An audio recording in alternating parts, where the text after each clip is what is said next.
See? He'd trusted his gut, and it had worked out. That's what it meant to be a hero. To ignore the naysayers and the odd makers, and do what you knew was right, and have it turn out to be the right thing. Well, he wasn't worried. Once he got to the observatory, the scientist toads could explain it. Then he could carry the war into the enemy's camp and destroy them all. Oh dear, he was getting a little bloodthirsty, wasn't he?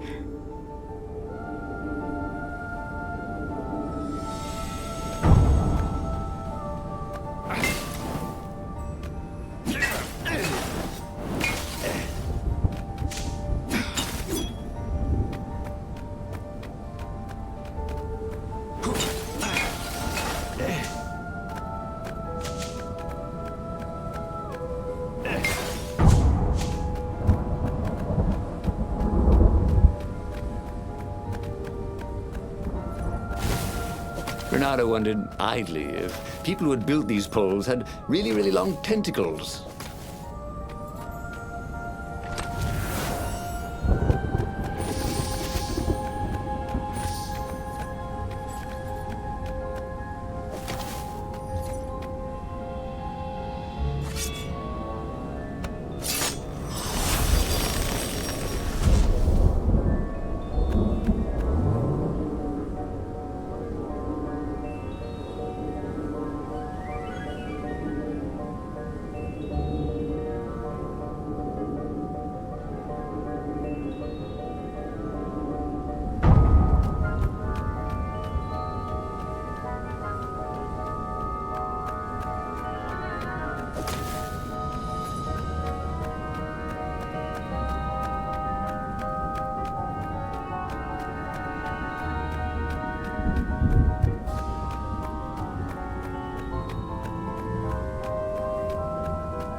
Landed a claw on him.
Once, he'd found a Superman issue #1 in mint condition in a jar he'd broken.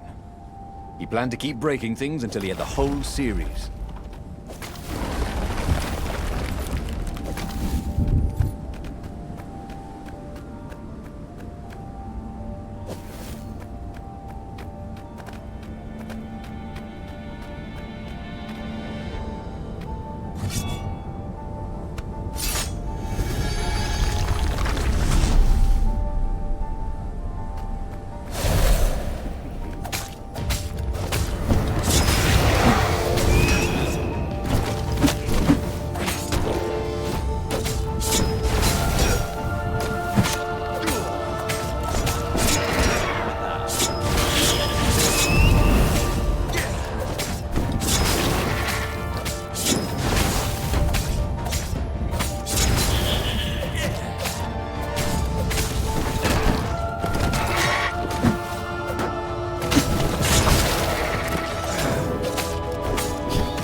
If he ever had a castle, he was going to hide his stuff better. Renato had never felt better in his life. Normally, a battle would wear him down and he would need a night's sleep. Now he felt like he could go all night and all day. He felt like people were cheering him on, and he could practically hear their applause as he slew one raven after another.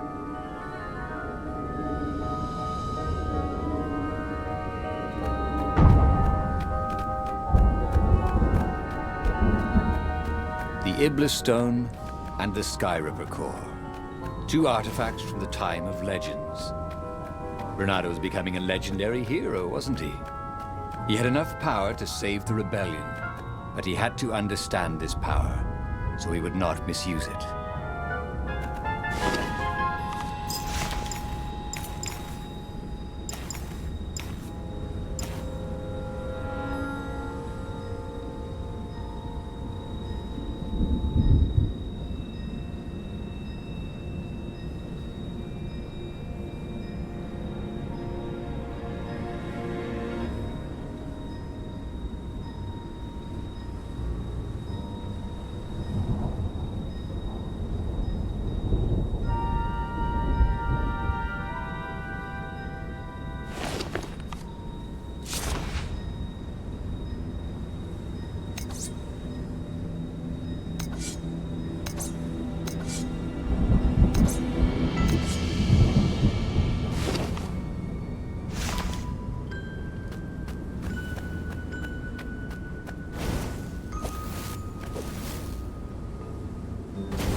What did you do if one of these platforms stalled?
The toads at the observatory measured the stone with their occult devices.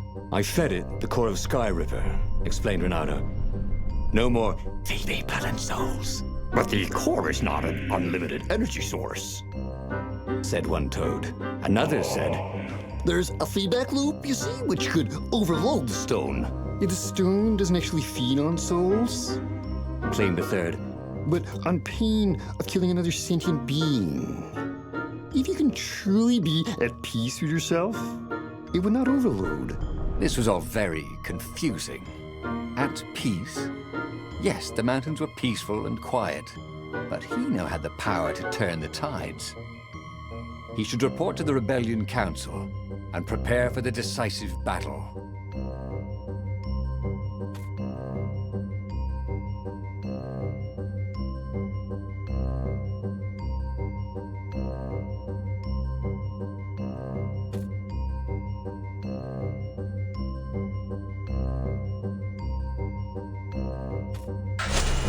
The one thing he understood from all the Toad arguments, maybe the stone did not feed on blood or souls or rage.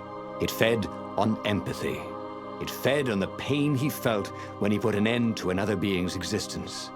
Even if that other being was a raven intent on killing him, if he could find peace, then he could use the power of the Ibla stone without being taken over by its evil.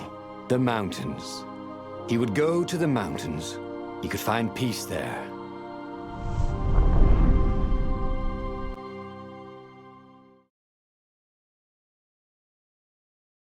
Unfortunately, the mountains were not empty. There were ravens everywhere. No matter. He had to fight, yes, but he didn't have to be angry. Parry, dodge, slash, and breathe.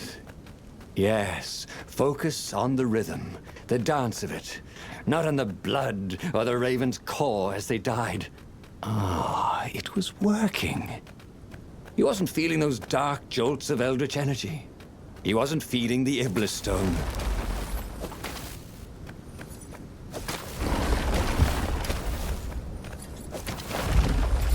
He wished there were more pylons he could use the hook on.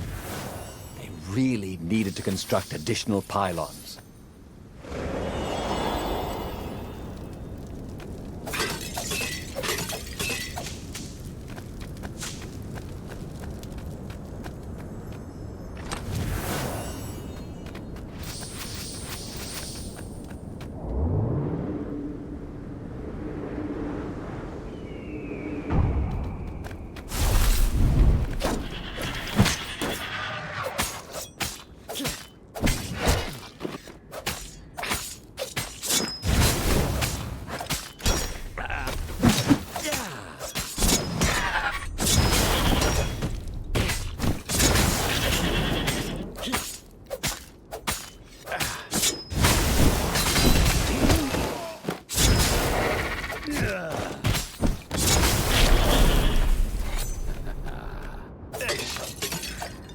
The stone was still silent. His mind was his own, and his heart, too. He bore them no ill will, these ravens. They were doing their job. They were expressing their nature. Dance, whirl, parry, jab, and breathe. It was all so simple, wasn't it? But something was missing.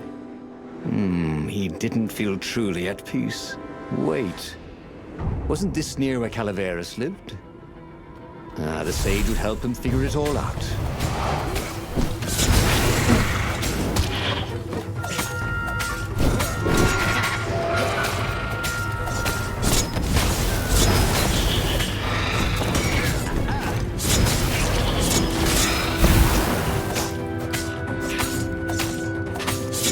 Sage! Welcome to Earth.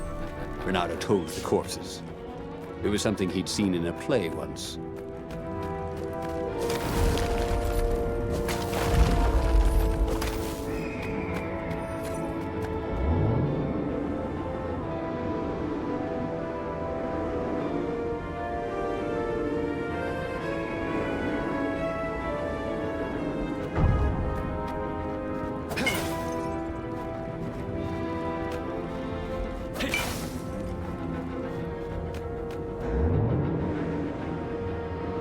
There was an inscription on the platform. Balaleka lessons, with an address.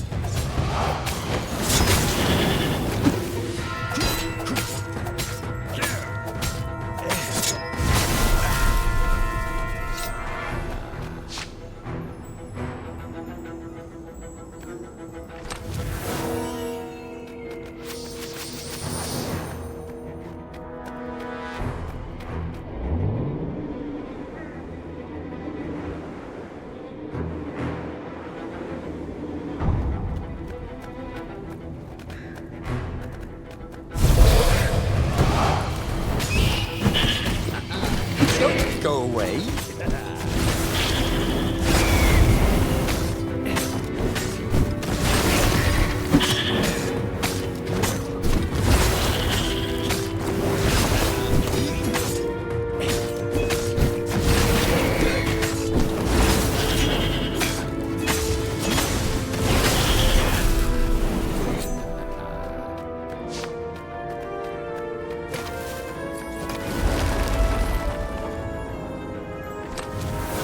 There were a lot of shiny, smooth, curved with leather, buckles, and kind of smelled, you know what? Never mind. Yes, there was also ore and other useful stuff. Let's focus on that, shall we?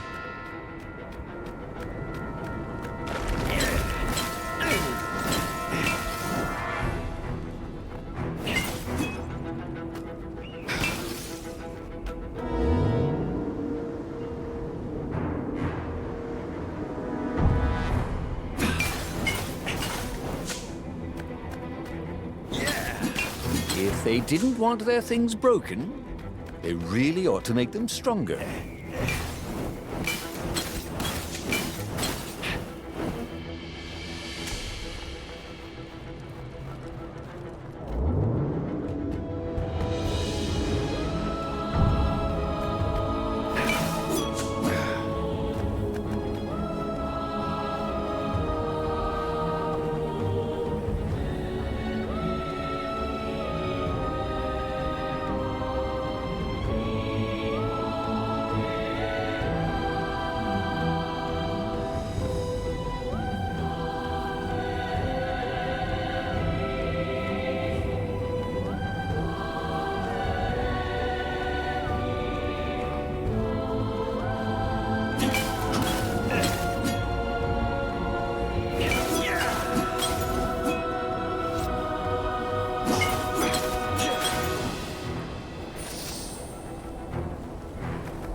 Or I could go that way, he thought.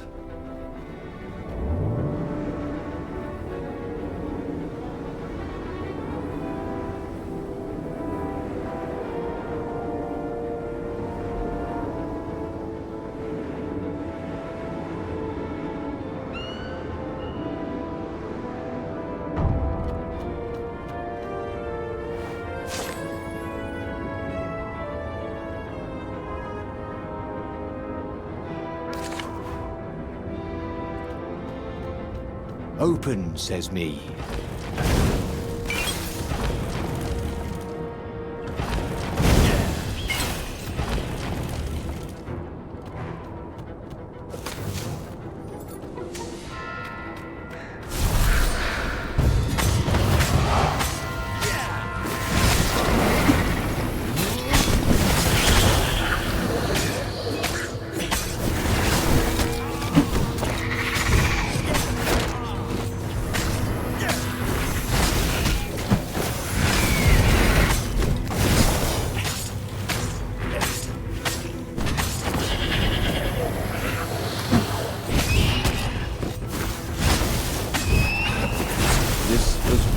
Going spectacularly well, thought Renato.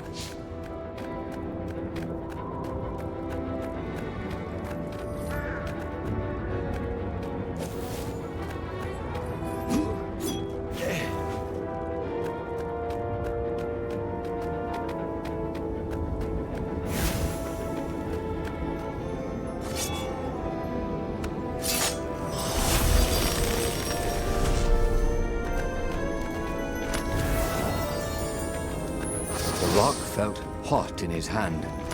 He could feel its secret power.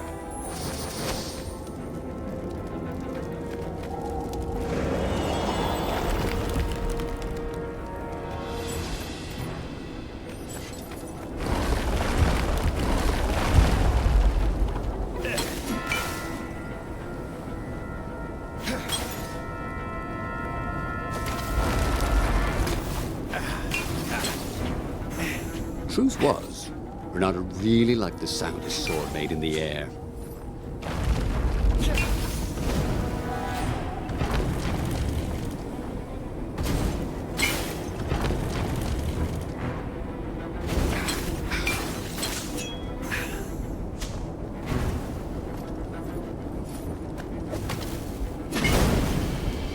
The Iblis Stone, silenced by the Sky Ripper's core, had given Renato enough power to challenge the Imperial fleet.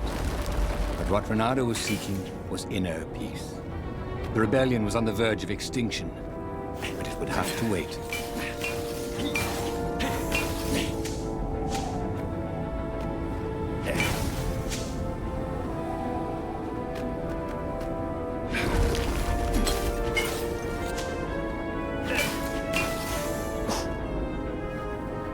Once you try it, you're hooked.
At the end of the mountain path, he found the wise Calaveras in his workshop.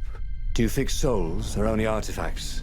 He asked the sage. Does your soul need fixing? Asked the sage. I've been killing a lot of ravens lately, he told the sage. You're a fox, said Calaveras. To kill birds is part of your nature. You should take joy in it. I mean, I might as well worry about eating flies. Would you like a fly? It was true. That's what he had forgotten. The joy. Now he was ready for the final battle. The Farfarer cut through the clouds. The air had never felt so sweet since he was a child. There it was. The dreaded Imperial fleet. He could smell wet hemp ropes ahead, wood and tar, and ravens. Even the fleet smelled good, somehow. He was ready. He was ready.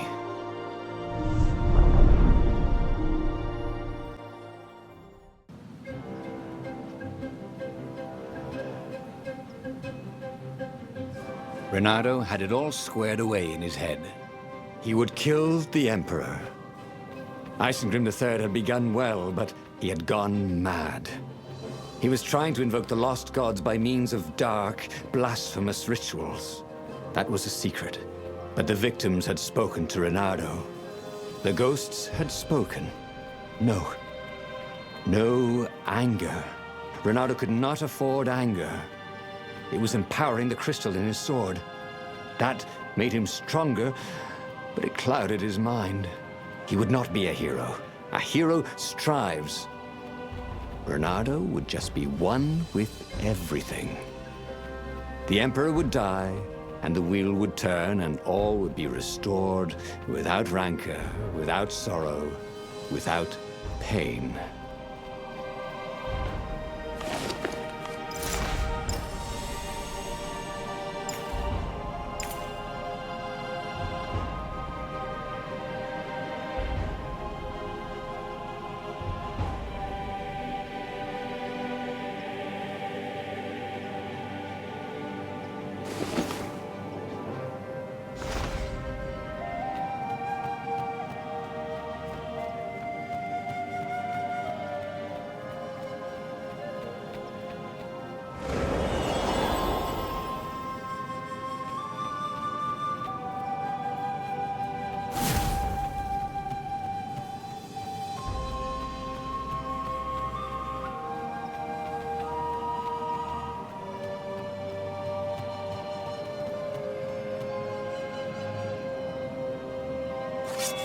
The mysterious sword from the east made you so fast you could catch a fly with your chopsticks.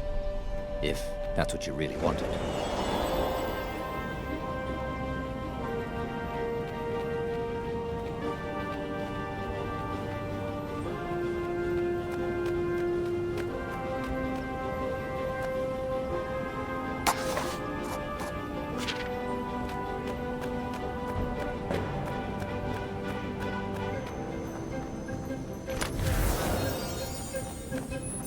Magical jewel. Renato couldn't wait to find a workbench.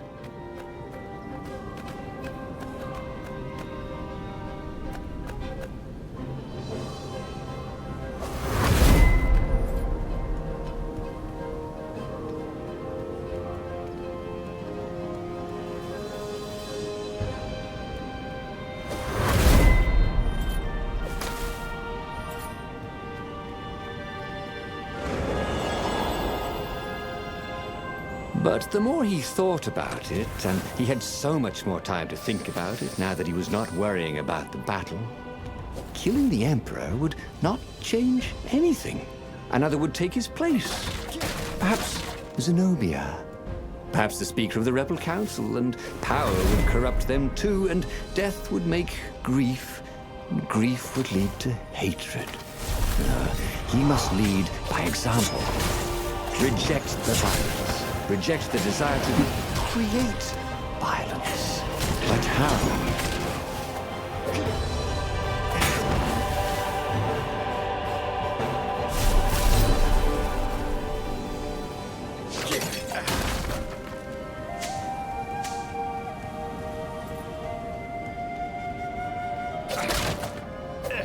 Sometimes, at home, he'd wave his sword around for hours.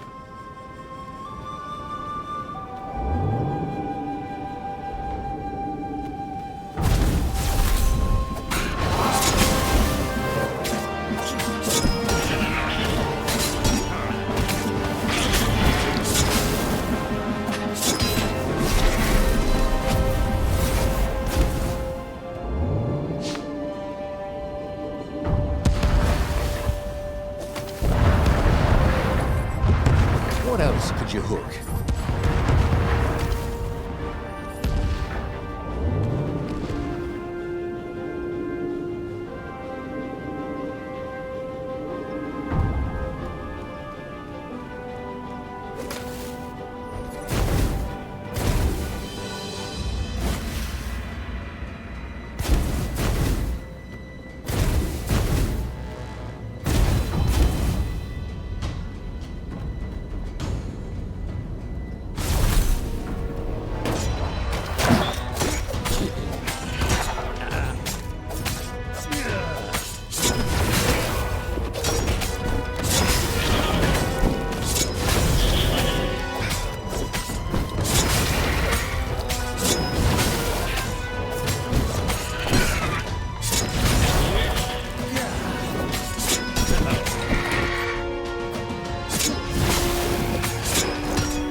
Finally, he came to the Emperor's ship.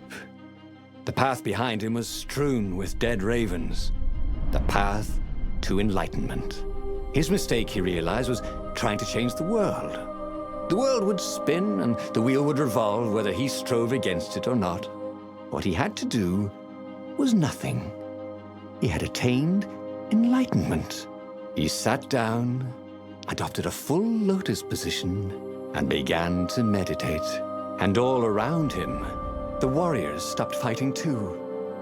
They knew. They could feel his enlightenment. They gave up fighting, dropped their weapons, and became his disciples. No, just kidding. The nearest raven stabbed him with a sword and then chopped off his head. I might not have thought this through properly. Thought Renado's head as it rolled around the deck and died. And just like that, he was alive again, and back on the Farfarer, still fleeing burning Ubar. The book was still open before him. So, the book was a portal. It took you to the future when your destinies would branch. He had failed and died 3 times, but he learned another true thing. The Iblis Stone was evil. It would try to corrupt anyone who used it.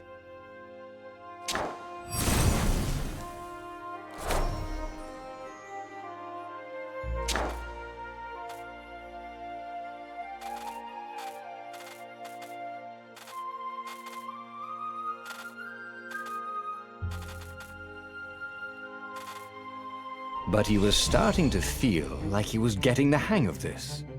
There was a way through to victory. He could feel it. He just had to keep running the path of destinies. With that, the book fluttered back to the beginning, and he fell into it. The clouds parted over the Isles of Boreas. It was time to choose. The rebellion was in trouble. Ravens were scouting for the secret rebel base. They needed a game changer. Pieces of the Sky Ripper had surfaced. Renado knew that using it could go catastrophically wrong, but he was sure he could figure out how to use it safely. Also, a temple had risen out of empty desert. The Iblis Stone was hidden there. It was a dangerous artifact. It could corrupt its user into a bloodthirsty monster. Maybe he could find a way to use it, to take its power without surrendering to its wickedness. And also, his old friend Lapino needed rescuing. Of course, Renado had a pretty strong suspicion that Lapino had betrayed the rebellion. But could Renado really leave an old friend to the Ravens?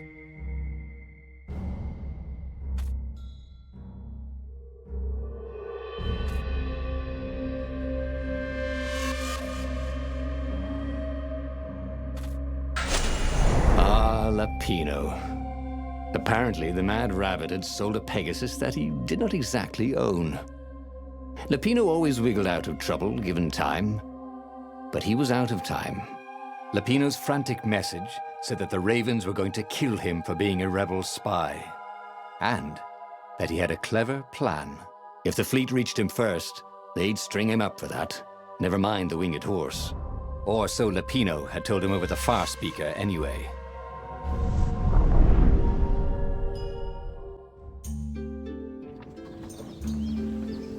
Lapino had apparently managed to confuse the judge by arguing that he hadn't actually stolen a winged horse. He'd only sold it.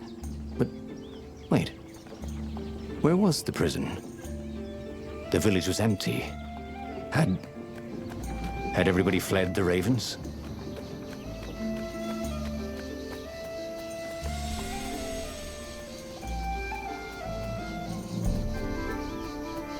I need more materials, thought Renado.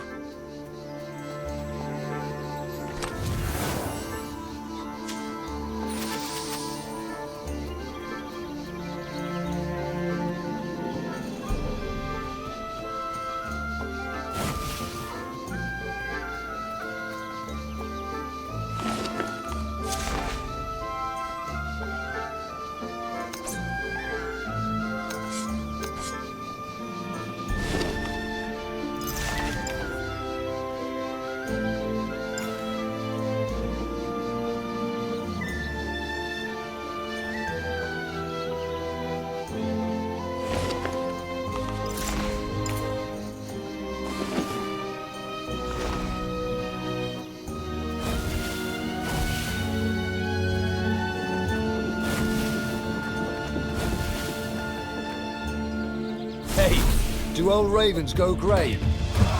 You know what? Don't worry about it.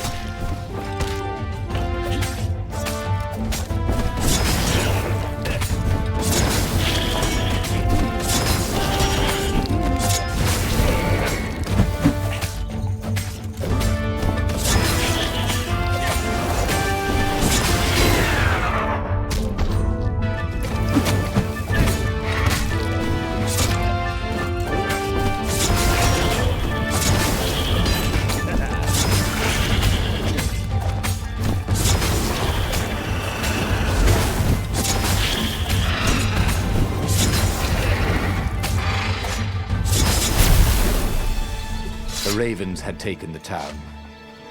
Renato had seen villages emptied like this. All the people taken away to be sacrificed in the Emperor's secret rituals. Renato hoped the people were just hiding.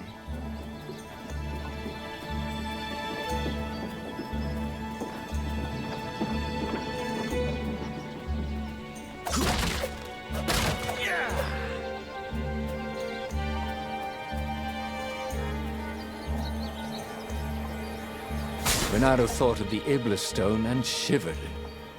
He had no business messing with ancient, cruel artifacts. What he needed was his friends around him. Clear eyes, full hearts, can't lose. He was practically sure he'd find something useful in one of these things.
You couldn't go sticking jewels in your gauntlet just anywhere. What if you dropped one and broke it? Luckily, there was a bench right here.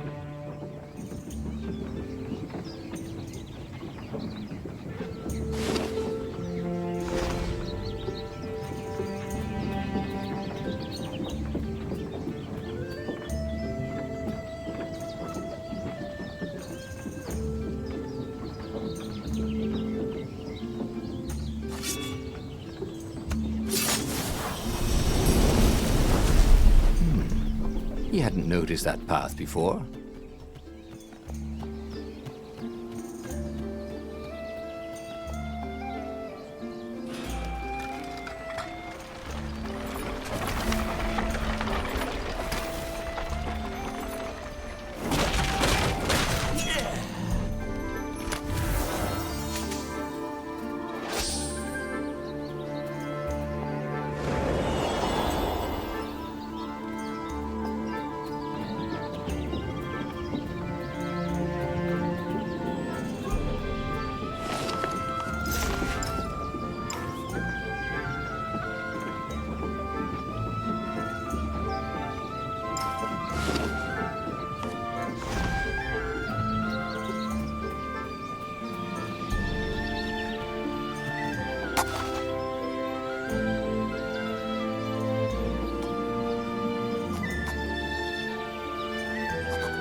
Nice. That could be useful.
a radiance at the end of a long, dark tunnel. Mother? He thought.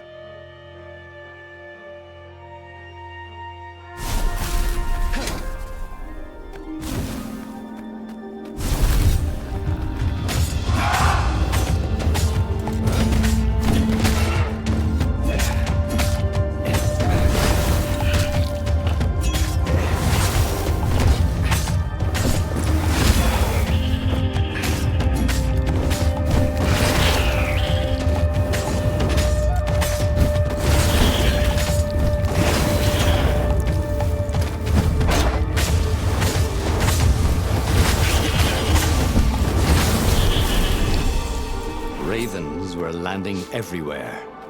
The advance guard. He'd better get moving.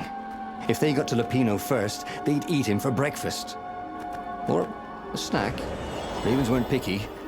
If they got hungry, they sometimes forgot to interrogate their prisoners. Even top spies like Lupino. Well, unless he really was a traitor, obviously. Then they'd probably pin a medal on his chest.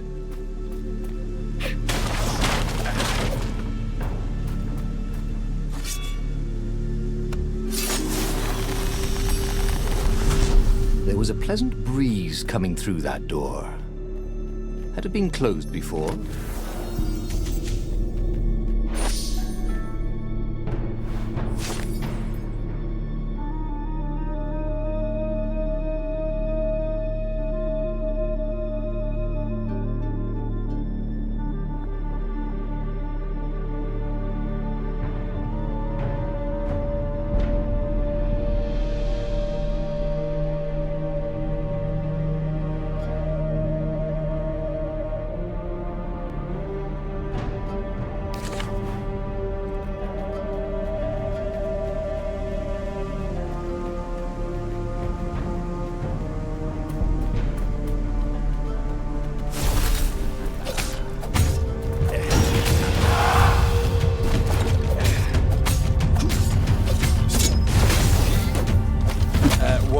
Personal space?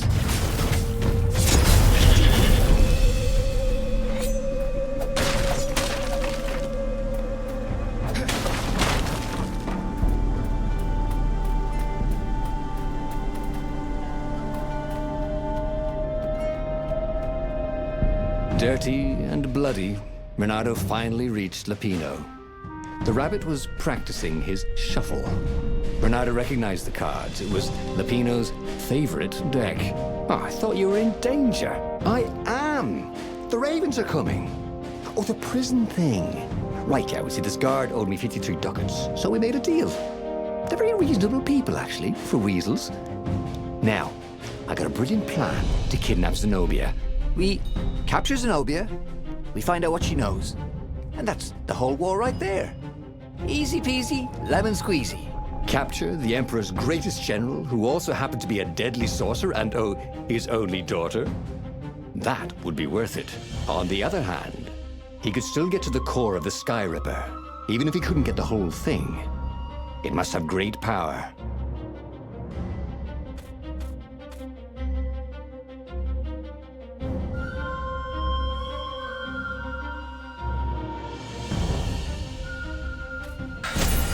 Zenobia wasn't just the Emperor's daughter, of course.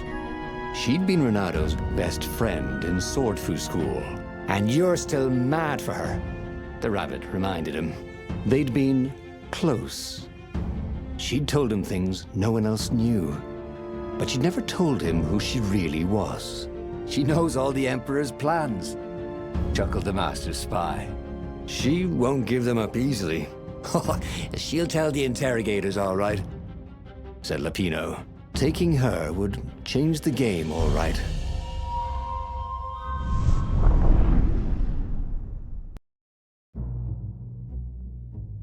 The city was already under Zenobia's control. I had to admire her efficiency. Renato shivered at the thought of Zenobia at the mercy of the interrogators. Could he really turn her over to them? But this was war. It wasn't meant to be pretty.